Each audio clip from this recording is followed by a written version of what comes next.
Hello students, I am Roli. Today's topic is electricity. Electricity 10th class में भी है और 9th में भी, 9th ICSE में भी है कुछ टॉपिक। इलेक्ट्रिसिटी का हिंदी में मीनिंग होता है विद्युत, बिजली, जिसको सिंपल लैंग्वेज में आप बिजली कहते हैं और वैज्ञानिक लैंग्वेज में, फिजिक्स की लैंग्वेज में विद्युत कहते हैं। तो विद्युत आपको मालूम है, इलेक्ट्रिसिटी सब जगह यूज होती है, एवरीवेयर, इंडस्ट्री में, घरों में, स्कूल्स में, हर बिल्डिंग में, हर जगह की हर काम के लिए अनिवार्य है। तो electricity is an important source of energy in the modern times. But electricity discuss करने से पहले, उसके बारे में बताने से पहले, उससे कुछ जुड़े हुए उससे जो टर्म है उनको जानना आवश्यक है कि इलेक्ट्रिसिटी कैसे, कहाँ, किस तरह से बनती है, या ये सारी चीजें जानने के उसमें पहले हम आपको ये जानना चाहेंगे चार्जेस। इलेक्ट्रिसिटी कैसे, सबसे बेस इसका है चार्ज। तो सबसे पहला टर्म इसका जो चार्ज है या चार्जिंग, तो चार्ज क्या होते हैं और इसकी प्रक्रिया चार्जिंग कैसे होती है। तो इसको जानने के लिए एक एग्जाम्पल हम लेते हैं जो आप सिंपली तौर पे बच्चे बहुत खेल में करते हैं कि सबसे पहले उसको हम एक स्टार्टिंग पॉइंट पे कि एक कॉम लेते हैं और छोटे छोटे कागज के छोटे छोटे टुकड़े रखते हैं। तो कॉम को उसके नजदीक रख देते हैं और कागज के टुकड़ों के, तो वो कहीं भी उसको अट्रैक्ट नहीं करते हैं। बट अगर उसी कॉम को हम अपने ड्राई हेयर पे रब करते हैं, हमारे ड्राई हेयर हैं और उस पे हम रब करते हैं, उसके बाद कागज के टुकड़ों के पास ले जाते हैं, तो वो उसको अट्रैक्ट कर लेते हैं। तो ये क्या हो गया कि कॉम जो हमने, कंघी जो अपने ड्राई हेयर्स पे रगड़ी, वो get electrically charged, comb get electrically charged, और इससे उसने कागज के टुकड़ों को अट्रैक्ट कर लिया। तो ये आपको जनरली मालूम है कि जो अपोजिट चार्ज होते हैं, यानी कि प्लस और माइनस, दो चार्ज होते हैं, ये भी मालूम है कि 8th क्लास में पढ़ाया गया है। तो दो चार्ज होते हैं, चार्ज की 2 टाइप्स होती हैं, एक पॉजिटिव चार्ज और नेगेटिव चार्ज। तो जो अपोजिट चार्ज होते हैं वो एक दूसरे को अट्रैक्ट करते हैं, जबकि जो नेगेटिव, जो सेम चार्ज होते हैं, लाइक चार्ज होते हैं, वो एक दूसरे को रिपेल करते हैं। तो यहाँ एक दूसरे को अट्रैक्ट किया गया है, तो इसका मतलब कि इन दोनों में अपोजिट चार्ज था। तो कंक्लूजन ये है इसका, जो हमने ये एक्सपेरिमेंट करके देखा, इसका कंक्लूजन ये है कि इनिशियली जो हम कॉम को जब रखे थे, कॉम और जो उसके छोटे छोटे टाइनी पीसेस ऑफ पेपर थे वो हमने रखे थे, तो वो इनिशियली चूंकि कॉम और पेपर के जो पीस थे वो अलग अलग थे और वो कहीं भी इलेक्ट्रिकली न्यूट्रल थे और कहीं भी वो चार्ज नहीं थे, इसलिए वो एक दूसरे को अट्रैक्ट नहीं कर रहे थे। लेकिन जब उसको हमने रब कर दिया तो वो एक दूसरे, वो कॉम जो थी वो उसको छोटे छोटे पेपर्स के टुकड़ों को, टाइनी पीसेस ऑफ पेपर को अट्रैक्ट करने लगी, तो ये इलेक्ट्रिकली चार्ज हो गई। तो conclusion is that initially the com is electrically neutral. Initially प्रारंभिक तौर पे कॉम जो थी वो इलेक्ट्रिकली न्यूट्रल थी, so it has no effect on them, on them या on the tiny pieces of paper, उसके ऊपर कोई असर नहीं पड़ा। But when a comb is rubbed with dry hair, then it gets electric charge, तब वो इलेक्ट्रिकली चार्ज हो गई।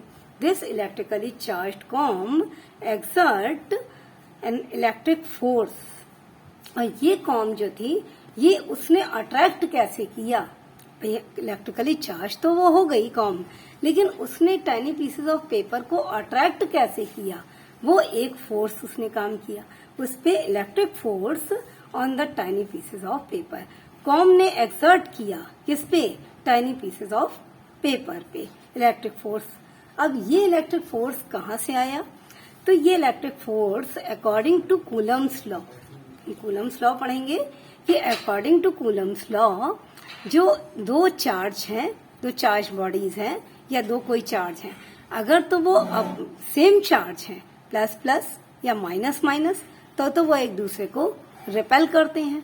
बट अगर वही चार्ज प्लस प्लस और माइनस माइनस की जगह पे वो प्लस और माइनस होते हैं, ठीक है, हमने यहाँ दिया प्लस और प्लस है, तो वो एक दूसरे को रिपेल करेंगे, मालूम है।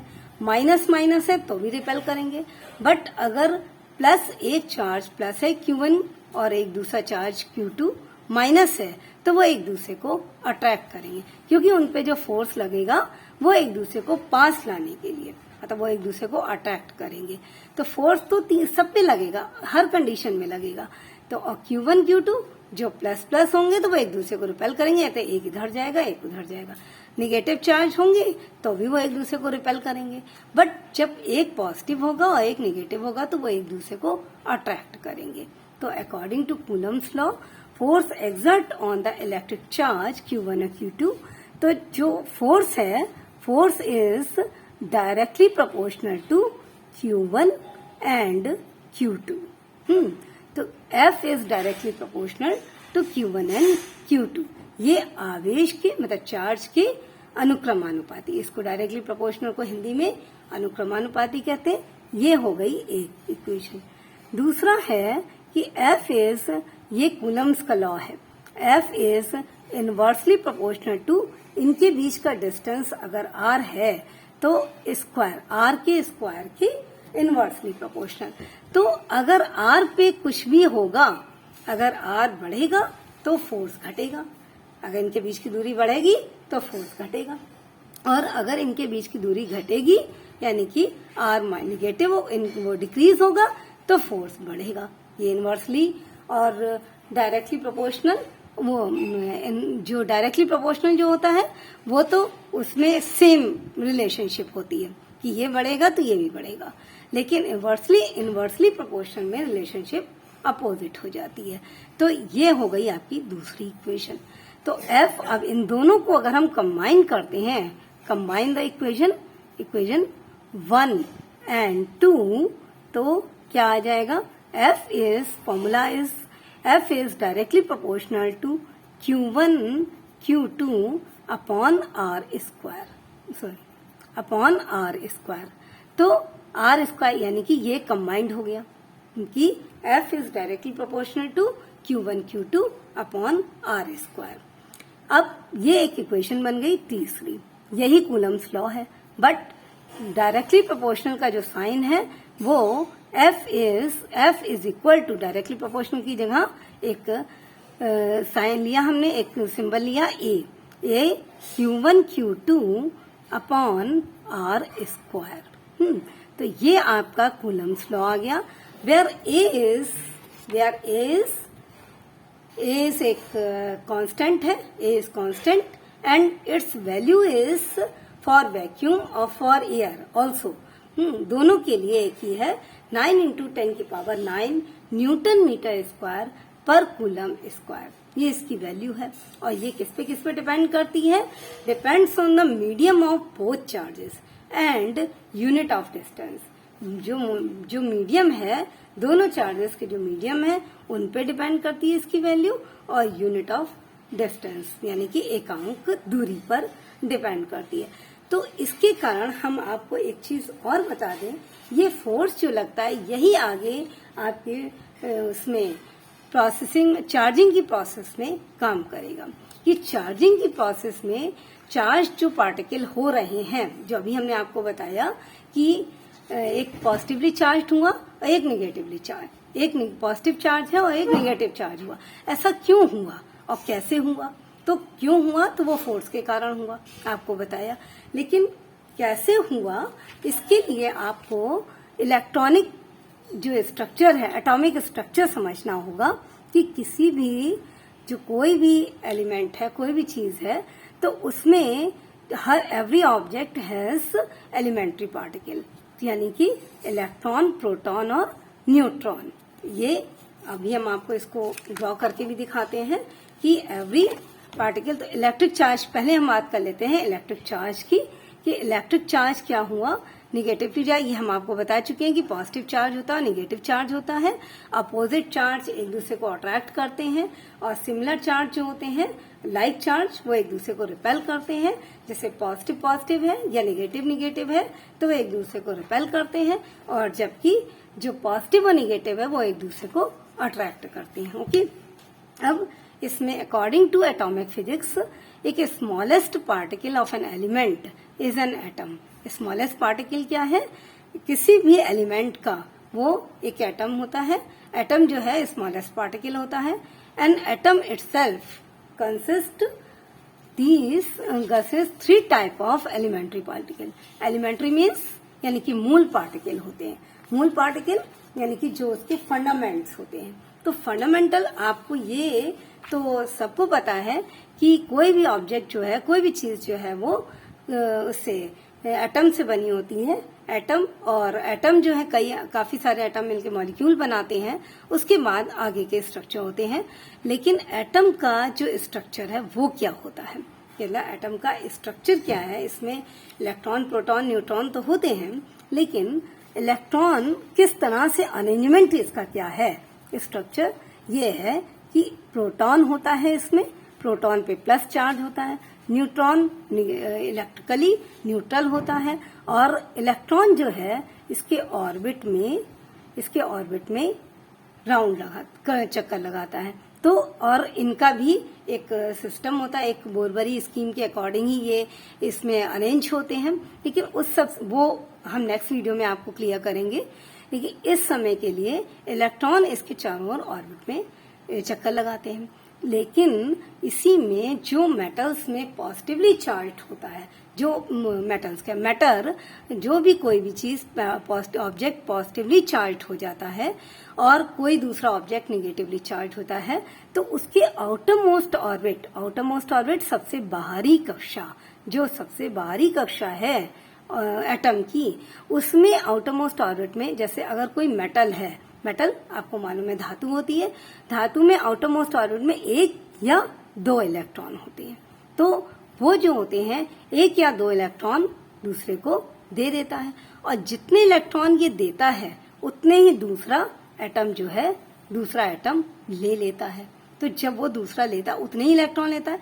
तो ये जितने इलेक्ट्रॉन देता है, सपोज दैट ये एक इलेक्ट्रॉन अगर इसको देता है तो इस पे एक पॉजिटिव चार्ज आ जाता है, और ये लेता है दूसरा नॉन मेटल है या कुछ भी है तो ये निगेटिवली चार्ज हो जाता है। अभी जब हमने कॉम और हेयर की बात की, तो जैसे कॉम रगड़ी गई, रब की गई, कोई भी दो वस्तुएं रब की जाती हैं तो उसमें एक पॉजिटिवली चार्ज हो गई और एक निगेटिवली चार्ज हो गई। तो इसका मतलब ये हुआ कि एक पर से इलेक्ट्रॉन गए और दूसरे ने उसको, एक पे से इलेक्ट्रॉन लॉस हुआ और दूसरे ने उसको गेन कर लिया, दूसरे ने उसको ले लिया, एक्वायर कर लिया। तो वो निगेटिवली चार्ज हो गया जिसने लिया, और जिसने दिया वो पॉजिटिवली चार्ज हो गया। तो इस तरह से पॉजिटिव और निगेटिव चार्ज का वो होता है कि मतलब दोनों पे, लेकिन दोनों पे ये आपने ध्यान दिया कि जितना ये देगा उतना ही तो ये लेगा दूसरा वाला। तो इसका तरीका क्या हो गया कि ये दोनों पे इक्वल चार्ज होते हैं, but opposite, equal and opposite charge दोनों पर होते हैं। तो आपका चार्ज इलेक्ट्रॉन, प्रोटॉन, ये चीज हो गई आपको ये बताने के लिए कि कोई भी चीज चार्ज कैसे होती है, पॉजिटिव और निगेटिव। और इसके लिए जो कूलम्स लॉ है उसमें, चूंकि ये देखिए कि आपके जितने भी बाहर ये प्रोटॉन है, प्रोटॉन, और कभी भी जो भी चार्जिंग होती है, चार्जिंग की प्रोसेस होती है, वो इलेक्ट्रॉन के ट्रांसफर ऑफ इलेक्ट्रॉन के कारण होती है, not proton, because proton is a heavy particle and it is closely bound to the nucleus. ये न्यूक्लियस में ही रहता है और ये बहुत ही क्लोजली, टाइटली बाउंड होता है। तो ये तो निकलता नहीं, इसका ट्रांसफर नहीं होता, ट्रांसफर ओनली इलेक्ट्रॉन का, और वो भी आउटर मोस्ट ऑर्बिट के इलेक्ट्रॉन्स का ही ट्रांसफर होता है। तो अब वो क्यों होता है? क्योंकि जो फोर्स होता है प्रोटॉन के द्वारा एक्सर्ट किया जाने वाला, वो जितनी दूरी बढ़ती है, हमने आपको कूलम्स का लॉ भी बताया, उसी के अकॉर्डिंग जितनी इसकी डिस्टेंस दोनों के बीच की बढ़ती है, उतना ही ज्यादा इलेक्ट्रॉन की जो बॉन्डिंग होती है न्यूक्लियस से, वो वीक पड़ती जाती है। तो जिसकी वजह से उसको निकलना उसको निकालना या निकलना आसान होता है और वो वहां से निकल जाता है, लॉस कर देता है इलेक्ट्रॉन। इसी कारण से चार्जिंग होती है। चार्जिंग का प्रोसेस का कारण यही है। तो चार्ज, अब हम आते हैं अपने इस टॉपिक पे कि इलेक्ट्रॉन, प्रोटॉन और न्यूट्रॉन। तो इलेक्ट्रॉन में, इलेक्ट्रॉन जो है वो 1.6, उसके ईच इलेक्ट्रॉन पे 1.6 इंटू 10⁻⁻19 कूलम का ही वो होता है, चार्ज होता है। और प्रोटॉन पे उतना ही चार्ज होता है बट पॉजिटिव चार्ज होता है। पॉजिटिव पी पे प्लस साइन होता है, तो पी पे प्लस साइन यानी कि पॉजिटिवली चार्ज होता है। न्यूट्रॉन पे कोई चार्ज नहीं होता, वो इलेक्ट्रिकली न्यूट्रल होता है। यहाँ नंबर ऑफ इलेक्ट्रॉन, एक चीज और है कि number of electron in the atom and number of proton in the atom, ये दोनों इक्वल होते हैं। तभी तो दोनों के बीच में जो फोर्स लगता है वो इक्वल होता है। दोनों एक दूसरे पे अपोजिट फोर्स एक्सर्ट करते हैं। लेकिन जब ये दूरी बढ़ती जाती है बाहर की तरफ, जो आउटर मोस्ट ऑर्बिट में इलेक्ट्रॉन होते हैं उनके बीच की दूरी बढ़ती है, तो इसका फोर्स जो है प्रोटॉन का उस पर कम हो जाता है और वो उतना ही फोर्स उसका भी कम हो जाता है। तो वो जो उसकी बॉन्डिंग होती है न्यूक्लियस के साथ, इलेक्ट्रॉन की न्यूक्लियस के साथ जो बॉन्डिंग होती है वो बहुत ही वीक पड़ जाती है। और जिसकी वजह से जितना ये न्यूक्लियस के जो समीप होता है, जो निकट होता है, यानी कि जो पास होता है वो ऑर्बिट, उतना वो जितना पास वाला ऑर्बिट है उससे इलेक्ट्रॉन नहीं निकलेंगे इलेक्ट्रॉन जो फ्री इलेक्ट्रॉन होंगे या जो निकलेंगे बाहर इलेक्ट्रॉन, वो आउटर मोस्ट ऑर्बिट से ही निकलेंगे और उसी के कारण चार्जिंग होती। चार्जिंग हमेशा आउटर मोस्ट ऑर्बिट के इलेक्ट्रॉनों के कारण ही होती है, न कि जो अंदर के जो ऑर्बिट में इलेक्ट्रॉन होते हैं उनके कारण नहीं होती है। तो number of electron in an atom and number of proton in an atom is equal होते हैं। तो so that the atom has a whole is electrically neutral, क्योंकि जब पॉजिटिव चार्ज जितना है उतना ही निगेटिव चार्ज है, तो दोनों बराबर हैं, तो इसलिए वो होल एटम जो होता है इलेक्ट्रिकली न्यूट्रल होता है और न्यूट्रॉन पे कोई चार्ज होता नहीं है। It is possible to detach, अगर इसको अलग करना संभव हो कि detached loosely bound electron from the parent atom से अलग किए जा सके, तो if the number of electron in a body जो है वो less than that of proton, proton से कम हो जाएंगे, then the body is positively charge. कहा ना कि जब इलेक्ट्रॉन जो है उसमें से लॉस हो जाएंगे, भाई प्रोटॉन ज्यादा हो जाएंगे और इलेक्ट्रॉन कम हो जाएंगे, अगर वो संभव हो, मतलब उसको अलग किया जाए या वो निकल जाए किसी भी तरीके, तो वो बॉडी पॉजिटिवली चार्ज हो जाएगी। और अगर उसको किसी भी तरह से if the number of electron in the body, electrons in the body is more than that of proton, proton से ज्यादा हो जाए यानी कि उसमें शामिल कर दिए जाए, उसमें दे दिए जाए किसी और को, जब एक जो देगा तो दूसरा लेगा भी, देने वाला भी होगा, बॉडी इज नेगेटिवली चार्ज हो जाए। When a negatively charge body is brought in contact with a positively charged body, electrons of first body move to the second body। तो एक से दूसरे पे, जो हमने अभी बताया कि एक से दूसरे पे बॉडी पे मूव कर जाएंगे, वो पॉजिटिवली चार्ज, एक तरफ से इलेक्ट्रॉन निकलेंगे और दूसरी तरफ इलेक्ट्रॉन जाएंगे। ठीक, तो न्यूट्रलाइज द सेकेंड बॉडी, और ये इसको न्यूट्रलाइज कर देंगे। और इसी से इसका एक एग्जाम्पल हम लेके बताते हैं, जैसे कि Na पॉजिटिव, Na है, सोडियम है, सोडियम के आउटर मोस्ट ऑर्बिट में एक इलेक्ट्रॉन होता है और इधर है क्लोरीन, क्लोरीन के आउटर मोस्ट ऑर्बिट में वो 7 इलेक्ट्रॉन होते हैं। तो 7 इलेक्ट्रॉन जो इसके आउटर मोस्ट ऑर्बिट में होते हैं, 7 इलेक्ट्रॉन, तो इनको एक इलेक्ट्रॉन की आवश्यकता होती है ऑक्टेट पूरा करने के लिए, और इनके में इसका एटॉमिक नंबर होता है 11। तो क्या हो जाएगा 281, इसका कन्फिगरेशन रहेगा 281, और इसका हो जाएगा, इसका होता है 17, तो 28 एंड 7, इसका हो जाएगा 287।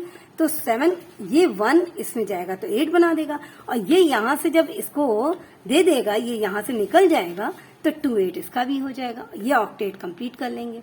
लेकिन इसमें जो एक इलेक्ट्रॉन आउटर मोस्ट ऑर्बिट से निकल के जाएगा, तो इससे ये पॉजिटिवली चार्ज हो जाएगा एक इलेक्ट्रॉन, और ये निगेटिवली चार्ज हो जाएगा एक इलेक्ट्रॉन से, क्योंकि इसने दिया है और इसने लिया है। ओके, तो इस तरह से ये न्यूट्रलाइज हो जाएगा और क्या बन जाएगा, NaCl, सोडियम क्लोराइड बन जाएगा। न्यूट्रलाइज का मतलब उदासीनीकरण, ये हिंदी में इसको उदासीनीकरण कहते हैं। This type of flow of charge constitute electric current. ये तो केमिकल की बात थी, यही चीज फिजिक्स में भी लागू होती है।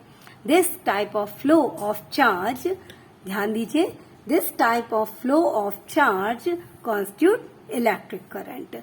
यही पॉजिटिव से निगेटिव जब चार्ज बॉडी हो जाती है तो ये इलेक्ट्रिक करंट प्रोड्यूस करता है। This type of flow of charge constitute electric current which is suppose to flow in the direction opposite to that of motion of electron. यानी कि इलेक्ट्रॉन जिस तरफ से जिस तरफ जाते हैं, अगर इलेक्ट्रॉन का मूवमेंट इस तरफ से इस तरफ हो रहा है फ्री इलेक्ट्रॉन का, तो जो करंट है वो फ्लो होगी जस्ट अपोजिट डायरेक्शन में। यानी कि फ्लो ऑफ इलेक्ट्रॉन जिस तरफ होगा, तो जब पॉजिटिव चार्ज से निगेटिव चार्ज की तरफ जाते हैं इलेक्ट्रॉन तो हमेशा ही लॉस होंगे। बताए, एक में से जो लॉस होगा तो जब वो पॉजिटिवली चार्ज हो जाएगा और दूसरे पे जिसपे गेन होगा वो निगेटिवली चार्ज हो जाएगा। तो इलेक्ट्रॉन जो है वो पॉजिटिव से निगेटिव की तरफ जाएंगे, एक की तरफ से दूसरी तरफ जाएंगे, तो फ्लो ऑफ करंट जो है वो अपोजिट होगा। कैन तो flow of current opposite to that of motion of electron. Electron के मोशन के अपोजिट होगा फ्लो ऑफ करंट। तो ऑल्सो इलेक्ट्रिक चार्ज, ये कि इलेक्ट्रिक चार्ज जो है can neither be created nor be destroyed. ना तो इसको उत्पन्न किया जा सकता है चार्ज को और ना ही नष्ट किया जा सकता है। तो ये है it is known as law of conservation of charges. ये किसी के लिए भी, एनर्जी के लिए भी, प्रकृति में, नेचर में जितनी भी चीजें उपस्थित हैं उनका सिर्फ फॉर्म चेंज होता है। वो कोई भी चीज ना तो बनाई जा सकती है और ना ही उसको नष्ट किया जा सकता है। और इसी से आपको मास का भी, law of conservation of mass भी आपको केमिकल में, केमिस्ट्री में पढ़ाया जाता है कि law of conservation of mass, यानी कि द्रव्य की अविनाशिता का नियम। तो जिस तरह से वो है law of conservation of charge भी, कि चार्ज को ना तो नष्ट किया जा सकता है और ना ही बनाया जा सकता है। तो SI unit of charge is coulomb. Charge की यूनिट क्या है? कूलम है। अब एलिमेंट्री चार्ज मैंने बता दिया। Elementary charge definition, according to definition elementary fundamental को कहते हैं। The charge present on one electron is called, एक इलेक्ट्रॉन पे जो चार्ज है it is called elementary charge. It is denoted by E और ई की वैल्यू है 1.6 × 10⁻⁻19 यानी कि माइनस में। और प्रोटॉन पे भी यही चार्ज होता है बट वो प्लस में होता है। The charge of any object is always perfect multiple of electrons. Multiple of electrons यानी कि जो इलेक्ट्रॉन होंगे, यानी कि 1.6 है अगर, तो इसका 2 यानी कि 3.2, यानी कि 3 अगर है 3 यानी कि 16 3 4.8, यानी कि 3.2, 4.8, 6.4 ये हो सकता है। लेकिन ये नहीं हो सकता कि ये 1.5, 2.2, 2.6 यानी कि पार्शियल या फ्रैक्शन में या डेसिमल में नहीं हो सकता है। यानी कि कंप्लीट नंबर में होगा, कंप्लीट मल्टीपल होगा, ये उसका फ्रैक्शन या डेसिमल में नहीं हो सकता। मतलब 1.5 इस टाइप से नहीं हो सकता। Possible to, it is not possible to partial multiple of electron. This is called quantization of charges, यानी कि परिमाणीकरण कहलाता है। क्वांटाइजेशन तथा एक ब्रॉड सेंस है। क्वांटाइजेशन का मतलब कि किसी भी चीज को जो हम मल्टीपल में कर रहे हैं और कंट्रीब्यूट कर रहे हैं, तो quantization of charge if n number of electron, यानी कि अगर किसी पे, अभी हमने कहा था कि जैसे किसी भी ऑब्जेक्ट से, आउटर मोस्ट ऑर्बिट से एक इलेक्ट्रॉन गया या 2 इलेक्ट्रॉन गए, तो यानी कि number of electron. If n is number of electron then total charge of an object जितना निकाल रहा है तो n q is equal to n into e, where charge of an object, q is charge of an object, e is charge on 1 electron, n is number of electron in any object. तो ये था आपका electricity का starting point, जिसमें कि charge के बारे में डिस्क्राइब किया गया है। और नेक्स्ट वीडियो होगा electric current and circuit. Thanks.